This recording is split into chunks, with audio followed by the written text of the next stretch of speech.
Yeah, pass the test. That's right, he'll be back again. So, we normally have a regular closer. A lot of you know Chris Ferdinandson. I mentioned his name because we are roasting him on May 11th. So, but this person likes to always go right before Chris Ferdinandson.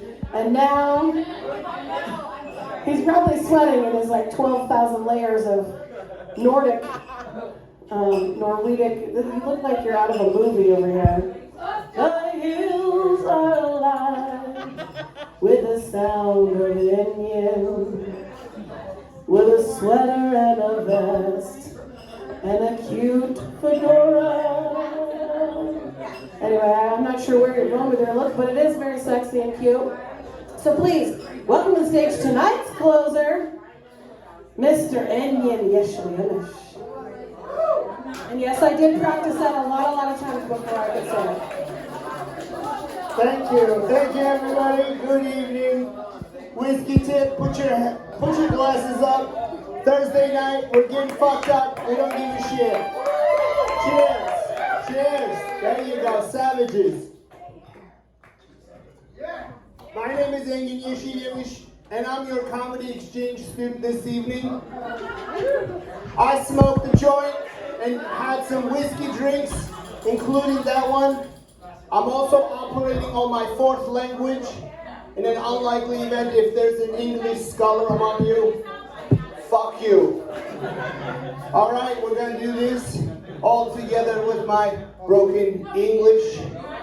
We're gonna do some old ones, some new ones.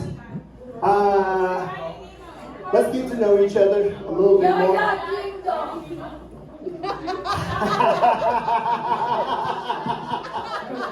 My favorite Eurovision song, man. My favorite Eurovision song. I was in the back in the choreograph doing the dance. I wasn't one of the singers. Oh, wouldn't it be fun to be in that movie? So, let's get to know each other. I'm an immigrant, and just like majority of you, I don't like immigrants either. But there's a reason, Immigration is different for different people. And some people's immigration experience is like a high-end car. Merging onto a highway is like no problem. You just go in. Nobody even sees you. And then somebody else's immigration experience can be on a horse and a buggy, trying to get on the same highway. That's a struggle sometimes. I also don't like gimmicky immigrants. For example, that lady with her hijab, full face of makeup, and then Lululemon tights. Who are you fooling? Another annoying type of immigrant is the competitive one. The other day I got in a cab. The guy was from Syria, I'm from Turkey. I said selamun alaikum, he said alaikum wa salam. Now we started to compete who the better Muslim is in that taxi cab. He hit me off, he said, Engin, is it true that Turkish people use alcohol during Ramadan? I said, yes, it is. My grandpa did it, my father did it, I do it. He goes, what kind of Muslim does that? I said, this kind, bro. This kind. This is America. It's a human experience. Join the movement, right? And then this argument abruptly ended when he dropped me off in front of the strip club.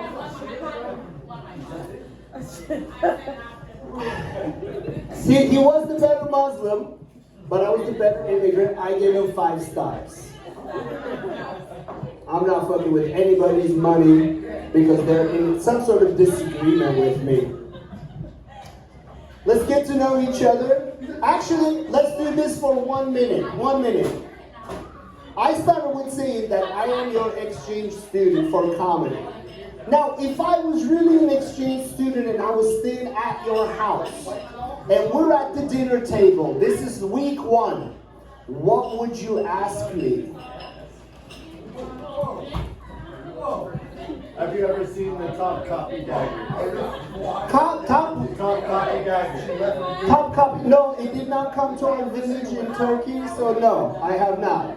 I have not. Or have you been to the Istanbul museum? Of course. Mind-blowing stuff in Turkey. Mind-blowing stuff from years and years ago. And then we can redeem 50-year-old things as old here. People go take a picture of it. What are you doing? It's 50 years old. Let's take a picture. You know? The culture shock is the thing. Being a Turk in America is a completely different ballgame. For example, as an immigrant, I have a PhD in filling out forms. And for immigration, you fill out some serious amount of forms, and each form is printed on like very sophisticated paper, like money, watermarks, the little ribbon that runs through it, little like stamp, but it's like a cold stamp and whatnot, right? Very sophisticated. And then to my amazement, what the fuck did we print our vaccination cards on? Right. Yeah, exactly. How hard was it to white out and write your name on it and scan it and then show it on a shitty picture on your phone to another person? Come on. How do you think I made it to my daughter's, school functions throughout the pandemic? God damn it. Yes, my name is Andy Yeshinish. I am a 3-time COVID survivor. It's just like any other fucking cold, man. It was miserable for 2 days. I coughed up lungs for 5 more days. I'm fine. I'm back in the game. I ran a 9-minute mile for 5 miles on day 5. Come on. Being Turkish is tough because when I watch other immigrants from Turkey get assimilated, it surprises me. For example, my sister, also in this country, an immigrant, absolutely assimilated. She's now vegan and gluten-free. That's not funny to you, but that's hilarious to us. Does she live in Sebastian? To deem food evil and blame the food. These things don't work out with me. That's what I like to. As an immigrant, I bring immigrant optimism to the table. People often come to me when I say, what do people ask? One example, I'm sitting at a table in Visalia. Somebody said, Ege, you're from Turkey. What God do you believe in? I said, same God that you believe in. He goes, really? I'm like, yeah. What about Jesus? I'm like, Jesus is awesome. He's a prophet. I have to recognize Jesus to be a Muslim. He goes, So, when I'm sprinkling this kind of wisdom as an immigrant, the optimism part works great. Because here, we're in a habit of creating problems for ourselves. Where I'm from, plenty of problems. Just like 5 cities got leveled after an earthquake not long ago. So we know what fucked up and hard is. And over here we sit around, we read our problems in a book and put it on and go outside with it. I'll give you an example. Someone came up to me and said, Egan, I was circumcised when I was a baby. My parents did not ask for my consent, and perhaps I lost some sensation down here. I thought to myself, this guy jerks off so much. He wore it out. Now he's looking for somebody else to blame this shit. He goes, Egan, what do you think about this? I said, well, Jake, until you asked me about circumcision, I didn't think about my own circumcision. He goes, what? You're circumcised? I look, I am. He goes, why are you so chipper? I said, I don't know what you read, but my circumcision party was for 2 weeks. He goes, 2 weeks? I'm like, yes, 2 weeks.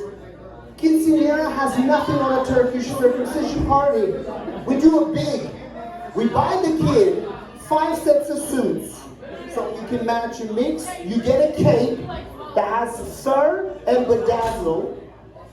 You get a cane that has bedazzle on it. You get a crown that has bedazzle and feathers on it. You look like a little pimp walking around. They put you in the back of a convertible car, drive you around, honking their horn, bands are playing. plane, Turkish flags are flying, they're pointing out you going, this kid is stepping into the manhood. From here on out, his life is going to be hunky-dory.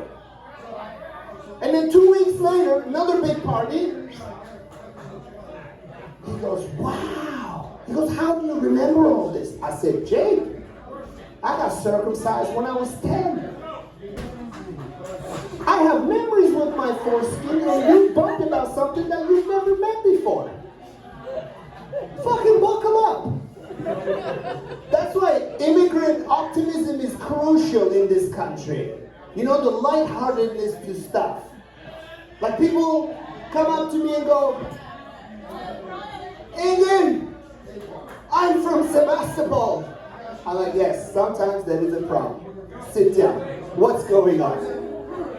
And they go, well, these planets are not aligned with these planets, and it is full moon. My day is going crap. It's intense. Full moon is your problem? She's like, yes. I'm like, listen, sister, let me help you out there. Full moon in Turkey is a very romantic thing. We write poems about it. We write songs about it. A man can only dream about kissing a girl under the moon shadow. You're 100% responsible for your own shitty day. Buckle the fuck up. That's why you need immigrant optimism in your life. Now, on my way out, I'm going to share you guys the story where I personally experienced the pinnacle of immigrant optimism. This was at the beginning of the pandemic. You're scared, I'm scared. We don't know anything about this thing. Social media, everybody's yelling at each other, fuck you, you're not my friend anymore because you're hugging people, right? TV is saying, don't go out, don't do this, don't touch the other thing. I have my business. I have 2 daughters. I have my mom and my sister. I was pacing in my backyard and my chest started to cave in. I was like, how? How? Is this what's going to kill me now? What is going on? Because there is heart condition in my family. So anything in the chest area, I go, uh-oh, this is it. You know, Widowmaker. Here we go. And right as I'm getting there, trying to figure it out, I thought to myself, that's where the immigrant optimism hit me. I said, if I die now, I don't have to worry about any of this shit anymore. And just like you, I laughed. And when I laughed, I farted. And then my chest pain went away. So moral of the story is stress makes gas. My name is Engin Yeşilyemiş. Thank you for your patience.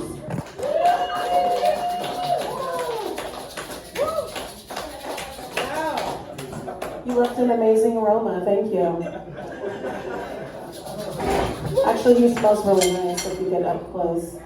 Must be the sweater. Anyway, that was Engin, everybody! That's right. He closed out the show.